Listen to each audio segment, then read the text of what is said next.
Myers, why can't you come with a land pooling idea? You give me your land, I will develop it. After development, 25 to 30% of land I will give back to you. You will get 3-4 times better price what you are enjoying today, minimum. Then people believed me. I quoted Singapore example. And also Singapore government is supporting me, that is what I told them. Then they agreed, then we are working in that. If you see today, ancient legacy is one, and also modernization is another. And also you have to protect nature. Here what we are doing, our friend has rightly mentioned, clean energy, solar, wind energy. It is a blessing for us. If you go for all vehicles, electrical vehicles, pollution can be controlled. And also sustainable buildings, how to go for green buildings, everything we are working. One is we are keeping modern technologies and also historical things, and I want to protect culture also. Ultimately, this city will be happiest city. We are making happiness as an index. That is how we are working. Again, happiness will come through historical things, cultural, and also so many things we have to revive again. Then only it will give happiness. Technology will give so much of advantage if you use properly. Technology, if you misuse, it is miserable for anybody. Nowadays, all youngsters we are seeing, they are adopted technology, they are addicted to technology. Then all tension, stress, all mental problems, so many things are coming. This is where we must be cautious. But if you use properly technology for all these things, it will happen wonders. My case, Amaravati, I am benchmarking one among top 5 in the world. I will be very happy. 100% we are confident we will build this city. I am assuring you, because technology is available, human resources are available, innovations are coming. Our friends are saying, same money India we are spending, benefits are not coming. If we use at most efficiently by using innovations and technologies, we can do wonders. Thank you. Thank you, Chief Minister. I think there's a question there, please. Please identify yourself.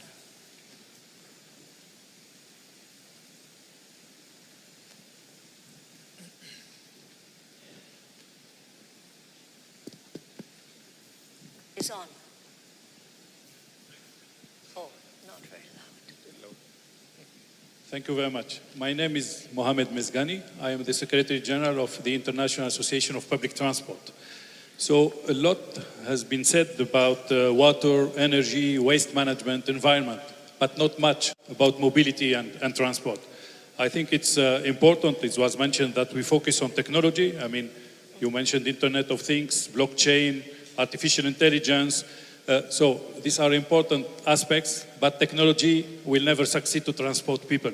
So it is good to have it because it will make more efficient and more demand responsive services.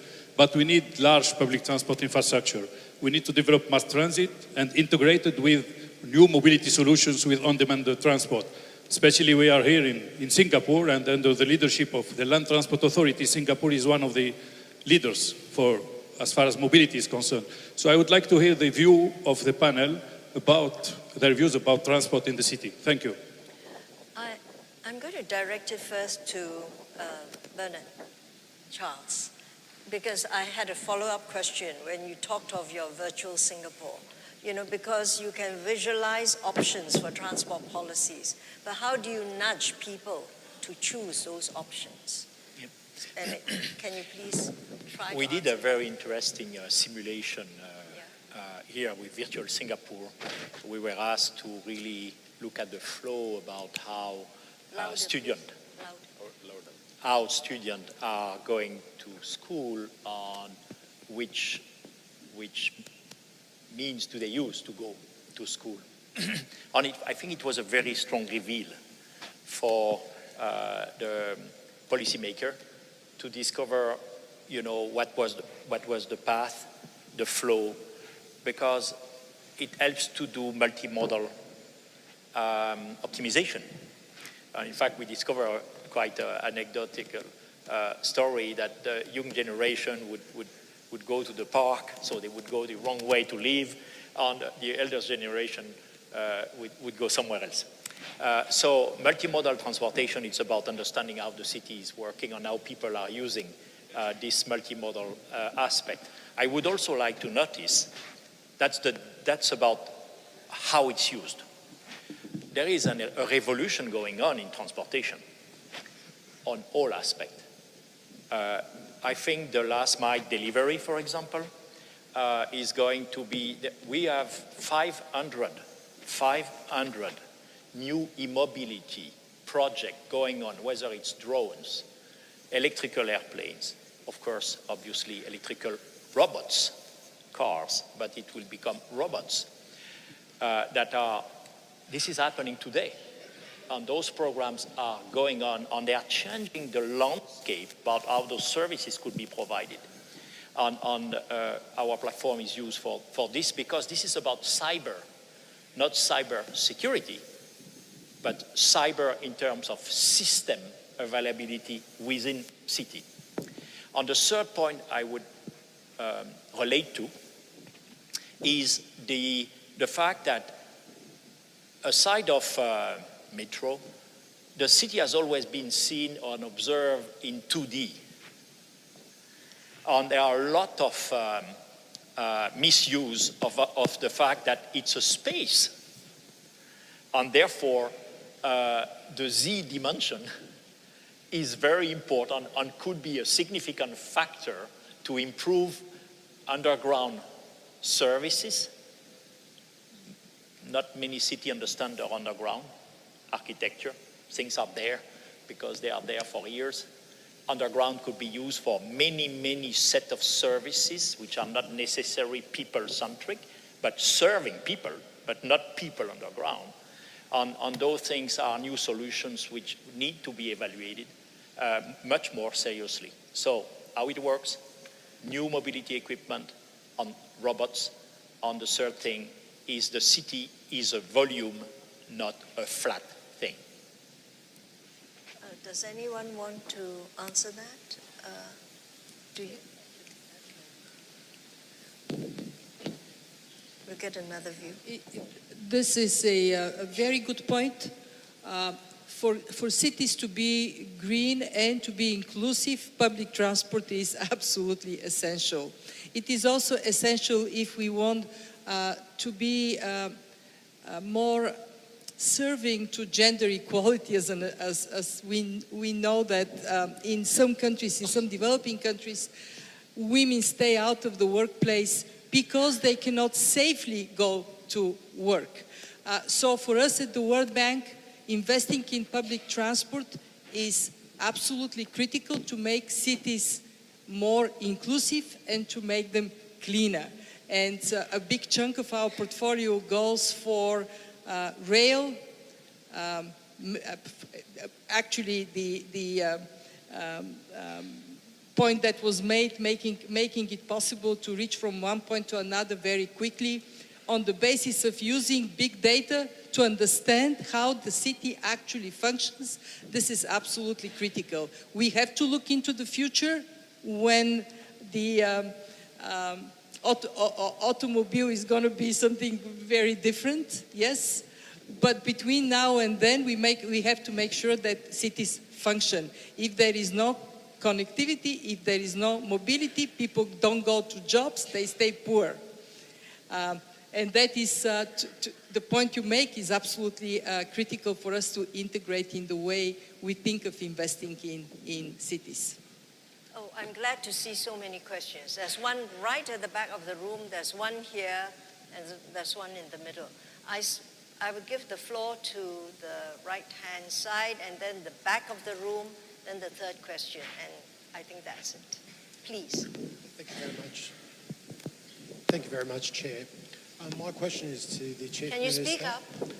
My question is to the Chief Minister of Entrepreneurship. Namaste, Chief Minister. I have the privilege recently to visit your state, and I've got a question about...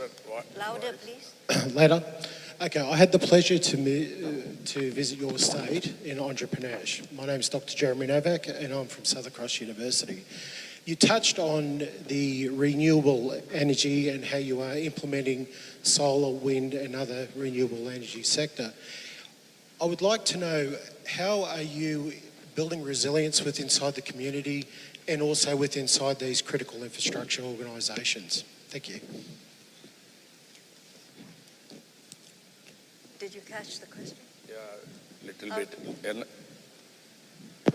as you rightly mentioned, future is going to change, especially in developing countries. Even Gulf countries also, even Dubai, like this, these are all the countries, it is going to change with clean energy, renewable energy. In Andhra Pradesh, if you see, as on today, we are procuring power at the rate of 5 rupees 50 paisa per unit. Now, latest solar energy is coming, 2 rupees 70 paisa. If we do some more reforms, then it will come around 2 rupees. This is a very interesting combination. Then you can go for electrical vehicles under so many applications, how to use energy. It is a clean energy, pollution free, and also it won't generate pollution for other applications also. That is the beauty of that. We are, as on today, around 20% renewable energy. Now I am stopping total thermal, nuclear, all other energies. I am going only solar energy or wind energy. And at the same time, there is a peak load factor balancing, grid stability. That is the biggest issue. Solar will come in the morning, wind will come in the evening. How to balance all these things throughout the day, 24 hours application. That we are doing. Storage also we are going in a big way, but storage is costly. Even some people idle under solar, they are also balancing. Various applications are coming. I am confident in future, storage will come, then smart power grids will come. Then automatically transmission losses will be nil, and also local power, local demand we can meet. That is the day it is going to come with smart power grids. Thank you. There was a question. I'll give right at the back first because I think they are usually missed out. There's someone at the back who can't see you, but Hello, hi. I'm Anupma and I'm the publisher for Water Digest magazine from India. I request a question from CM of Andhra Pradesh, Mr. Chandrababu Naidu. Sir, is our government is also planning to have new water of Singapore as a successful story, there an implementation of the same in India as well? Do you think the acceptability of the same and using of treated used water for potable purpose anytime soon in Andhra Pradesh? No, I am very happy for that question. That is how in Singapore, waste management, this is the biggest area. Now people are coming forward to use this water for gardens and also for other purposes also. Now we are going waste to wealth. Everything we are thinking it is waste. From garbage, we are creating energy. That plants, we are having 7 to 8 plants. It is working very well now, coming. And also from garbage, we are going for conversion to compost, which is useful for the fertilizer, for the fields. These various issues are coming. Water is very crucial. In future, there will be wars only on water, not on other issues. In between villages, between states, between countries, it is going to happen. But so many ways. Some countries are going desalination. In India, there is abundant water in some parts of the country. We are not using properly. Ultimately, whenever there is a necessity, people are forced to go for innovations. Even India is not exceptional for that. That stage, when it is going to come, we have to watch. I agree, Chief Minister, is the necessity that will Yes. force adoption. Yes. Yes. There's a question in front from the Prime Minister.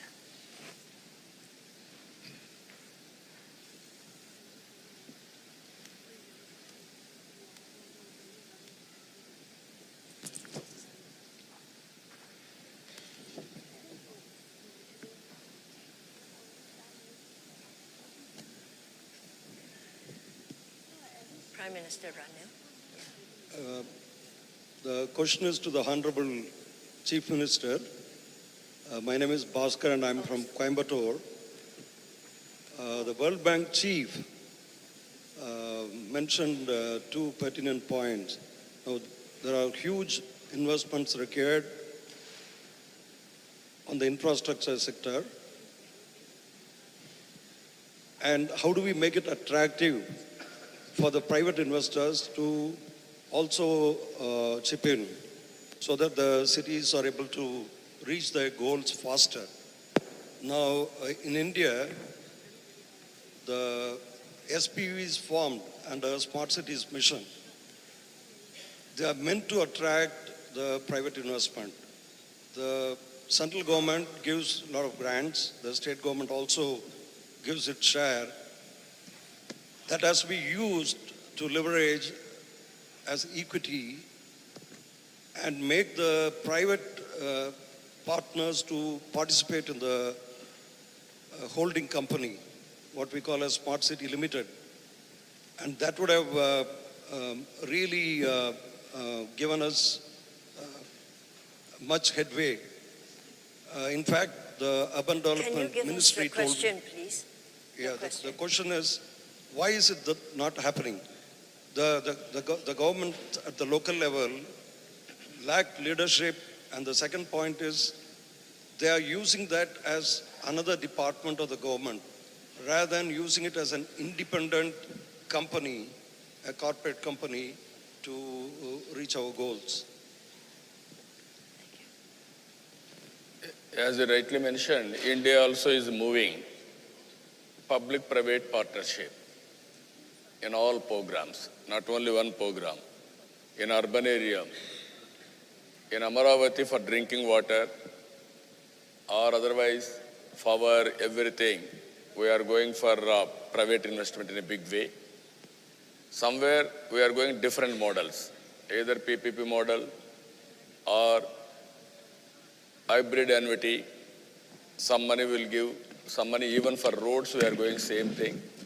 Under so many areas, even service operators we are engaging, even cleaning is service operators, even drainage maintenance is service operators. Like that we are going even street lights. We are going now LED bulbs. One innovative idea, I am telling all of you, all mayors are here. In Andhra Pradesh, we had cyclone 3 years back, 2.5 years back. One city was totally destroyed with street lights, even poles, everything, electrical poles. Then I had a brainstorming session. Somebody suggested me, why can't we go LED bulbs? Then immediately I asked them what is the saving. Then I negotiated 30% what I am spending today I have saved. Remaining 70% I have given to them for 10 years maintenance without spending one pi. What I am spending today I have saved, 30%, remaining money I have done. All urban areas we have gone, rural areas, LED bulbs we are going. If entire country is adopting now, if everybody will do 35 to 40,000 crores saving, that is nearly 6 to 7 billion US dollars in one saving, that is energy saving. So these are all innovative ideas are coming. Ultimately, any better service for the citizen, we have to go public-private partnerships, various formats. It may be outsourcing, it may be PPP, it may be BOT, so many things. We are moving in the direction. It is giving very good results. Thank you. The last question will go to the middle of the room. Hanne Christensen from the Rumble Group. Thank you for a very inspiring dialogue today. I believe that most of us here in the room that we're really inspired and will go back and do what we can to reach this targets and objectives you're talking about. But when we walk out of the door here, we will also face that there are other challenges in the world when we are talking water resilience and sanitation here. Well, for instance, also the health sector, which is also encourage a lot of efforts from the cities. How will you in the panel ensure that we get these topics here within climate resilience and also sanitation on the top of the agenda? Well, this is for the panel, so I'm going to try and give some of the other speakers a chance to answer. I wonder if Mr. Zhuang would like to answer how China would try to keep, the issue of resilience, sanitation on top, given that you have so many issues on your agenda, and I think China has many issues on its agenda.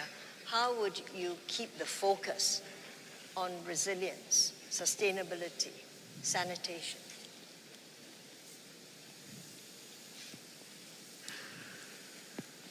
问到这个问题呢，我想先说一下，刚才有一位先生问到交通的问题，谈到这个城市交通的合理设计，但是里边有一个重要的前提，就是区域的规划。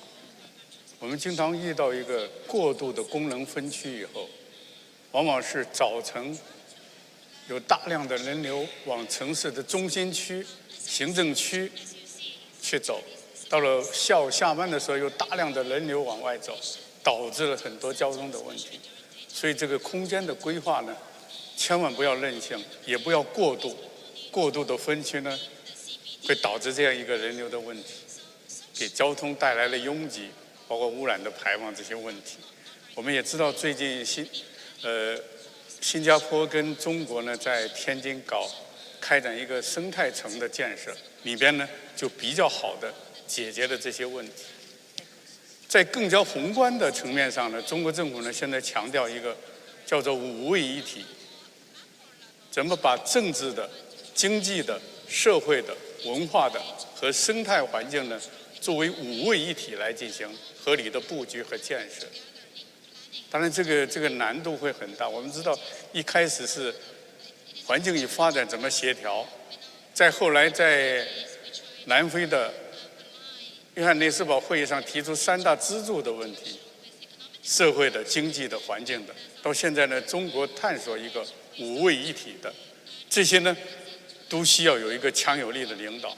我们感受就是，为了防止任性，为了实现可持续发展，一个需要有强有力的领导，一个要有法治的支持，再有一个很重要，要有强有力的技术体系的支持。 谢谢。 Now, I'm going to pass this to Stephen Dimitro, and I'm going to let Dr. Tani have the last word on resilience and how your country, in fact, keeps the focus on that. Yeah, I just wanted to comment that all the questions that came up over the last 45 minutes are really connected. And that's why I think the importance of a master plan, a vision for a whole city or region is critical, because whether it's sanitation or mobility or water or climate threat, these are all linked, integrated, and what gives me excitement and hope about the future is the fact that most big cities and mid-sized cities are all taking a step back and developing this master plan for a smart city which incorporates all of these issues that got brought up. Thank you. Dr. Tani. Thank you, Professor Chan. When it comes to resilience here in the UAE, it's been included in our 2050 climate adaptation plan. There are so many things which has already been taken into consideration. For example, when it comes to infrastructure, we have already been implementing this for the last few years, that any project which is very close to the coastal area has to be above the sea by 1.2 meters. So when it comes to agriculture, we've been trying so many breeding ways and some of the seeds which can be adaptable and resilient to the various weather conditions that we have.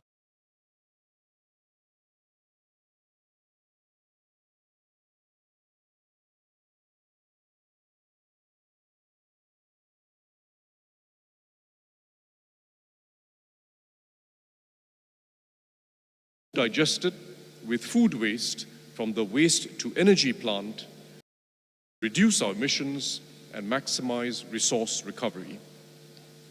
Water is also a good example of how we are growing our efforts in Singapore to stimulate and share innovation around the challenges and opportunities facing cities around the world. Today, we have 200 public and private R&D centers with over 14,000 people working on water alone. There's also much potential in the ASEAN Smart Cities Network, which we launched earlier this year. It's a collaborative platform of 26 ASEAN cities which are working towards the common goal of smart and sustainable urban development. Beyond making the most of empower communities and develop the social capital, the social networks that we essentially call capital, that helps ensure that urban innovations have broadly felt benefits amongst the population. Medellin in Colombia is a well-known example of how the city government engaged multiple stakeholders in its projects and interventions to develop urban inclusivity, including the hillside escalators and cable cars and other public transport modes that especially benefited its low-income neighborhoods, many of which are on the hills community. The Seoul Metropolitan Government set up citizen committees and smart digital platforms such as the M-voting system to allow participants to voice their opinions, deliberate issues, and build consensus for city-level solutions. The Seoul Plan 2030, Seoul's urban master plan, also involved a representative 100-member citizen group, what they call Dong-level community planning programs. Consultation and involvement is part and parcel of the planning process. We are also developing new ways for local stakeholders to work together. An initiative now being developed is Virtual Singapore. Virtual Singapore is a digital twin of the entire physical Singapore, mapped out in 3D and based on real-time dynamic data. It has many potential local upgrading projects, neighborhood upgrading projects, will change the landscape and to ensure that we plan for barrier-free routes for senior citizens and knowing the exact gradient of the route. JTC Corporation, which is in charge of our industrial estates, planning tools in Virtual Singapore that will enable it to involve stakeholders more actively, businesses as well as people living around the estates, in the design of our industrial estates, including the road networks and public transport amenities. Full opening address.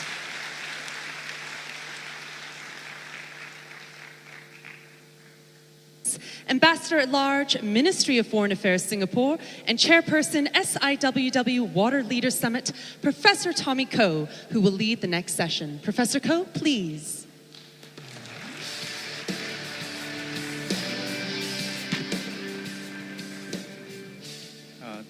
Thank you, beautiful MC.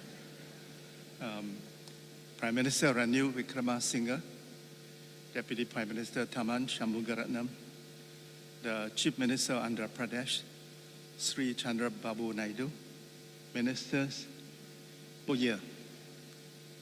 It's a special we are celebrating the 10th anniversary Water Week, the Water Leaders Summit, and the Global City Summit. Two themes of our chairmanship are resilience and innovation. It is special because Singapore has designated this year, 2018, as the year of climate action for large emitters next year. These actions are taken because of our commitment to harm the environment, destroy our ecosystems, kill our biodiversity. We are threatening human civilization on Earth. Cities are important because over half of humanity now live in cities. And cities drive our civilization and our economies. Human beings can't survive without water. And one of the goals of the UN and ourselves is to have universal access for all human beings to clean drinking water and safe and proper sanitation. We have made some progress on water. According to the World Health Organization, in the last 25 years, 2.6 billion people have gained access to clean drinking water. But we must not become complacent, because according to WHO, over 2 billion people still do not have clean drinking water in their homes. The situation on this sanitation is a disaster. Of the 7 billion people on this earth, over half, 4.5 billion people do not have access to safe and proper sanitation. For this reason, issue at the UN General Assembly and inscribe it on its agenda. The UN has in turn designated 19 November each year as World Toilet Day. I would now like to introduce our distinguished keynote speaker. Ranil Wickremesinghe is one of Sri Lanka's most respected and experienced political leaders. He had served twice before as Prime Minister, so this is his third time as Prime Minister. As all of you know, Sri Lanka has gone through a 26-year-long civil war. The country is now at peace, and Prime Minister Ranil Wickremesinghe has the challenging job of bringing about reconciliation among his people in order to achieve inter-ethnic and inter-religious harmony. He's also seeking to build the economy and produce jobs for his people.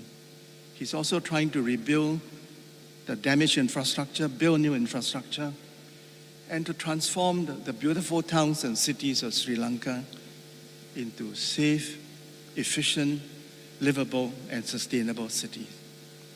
Sri Lanka is very fortunate to have him as a Prime Minister at this critical moment. And it now gives me very great pleasure to invite Prime Minister Ranil Wickremesinghe to address us.